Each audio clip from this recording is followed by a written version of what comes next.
aujourd'hui on va parler des comment désinfecter les décors pour les terrariums et les aquariums.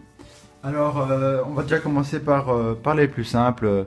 Donc tout ce qui est assez petit comme ceci. Donc les petits bouts de bois. Là il n'y aura pas 36 000 solutions. Donc lavez-les bien à l'eau chaude.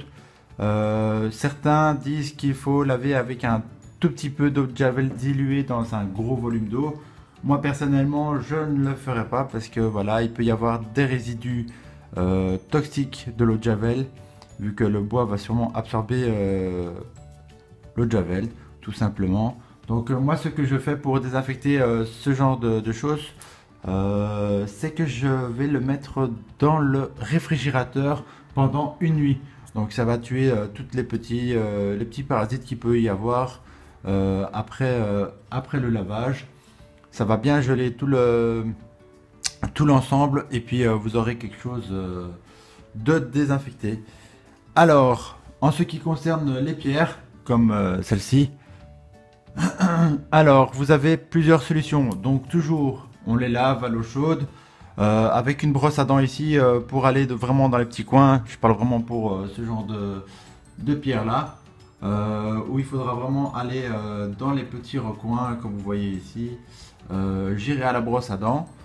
Ensuite vous avez la solution de les mettre dans les réfrigérateurs. Quand c'est des petites pierres comme ceci, ça passe, mais quand elles sont un peu plus imposantes, je vous vois mal aller mettre ça dans votre réfrigérateur, surtout qu'on l'utilise quand même pas mal.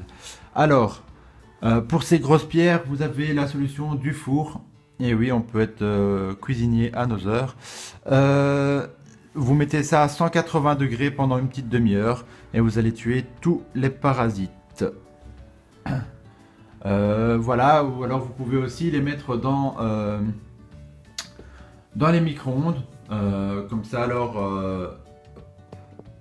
dans les micro-ondes. Ça vous évitera aussi d'utiliser le four. Alors pour la branche qui est ici, alors je l'ai lavée, elle est en train de sécher, elle est encore légèrement humide.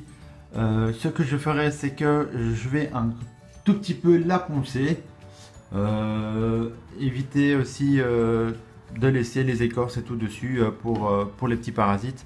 Mais je vais la poncer et je vais la relaver avant de la mettre dans le terrarium. Je la trouve vraiment sympathique, elle est comme je les aime, pas toute droite, un petit peu tordue, je trouve ça rend plus naturel. Donc voilà. Allez, on passe à la suite. Et voilà. Alors là, j'ai coupé les embouts d'ici et de là pour faire la bonne hauteur pour la mettre dans le terrarium.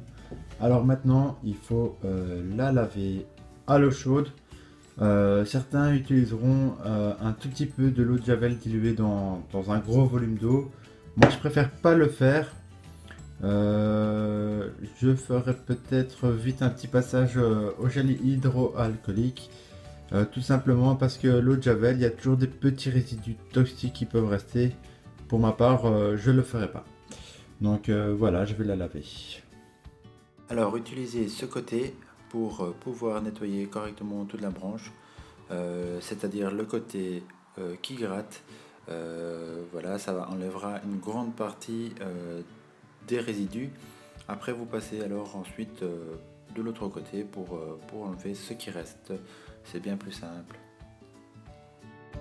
Donc voilà, alors je l'ai poncé, je l'ai travaillé. En fait quand je l'ai poncé, j'avais pris un petit grammage très très fin et ça faisait plutôt une couleur homogène. Donc j'ai pris un couteau, je me suis dit que j'allais juste un tout petit peu gratter la surface du bois. Et là je trouve le rendu plutôt sympathique. Ça fait plus naturel, enfin ça fait des nuances de couleurs. Je préfère ça. Donc n'hésitez pas aussi à enlever tous les petits bouts, style des petites écharpes qui pourraient blesser votre reptile. Ça c'est très important. Et puis voilà, je pense que c'est tout. Faudra quand même faire attention sur le temps. pour voir si elle ne pourrit pas dans le terrarium, vu que c'est un terrarium tropical. En l'occurrence chez moi, les désertiques, je pense pas qu'il y aura ce genre de problème, ce sera toujours un environnement bien sec. Mais en tout cas, le tropical, on verra par la suite, mais en tout cas, je la trouve vraiment sympathique. Je vais attacher une petite noix de coco sur la branche, comme ça fera un petit nid sympa pour une petite cachette pour mon lézard. Donc voilà. J'espère que cette vidéo vous aura plu. Allez, salut, à la prochaine. Abonnez-vous.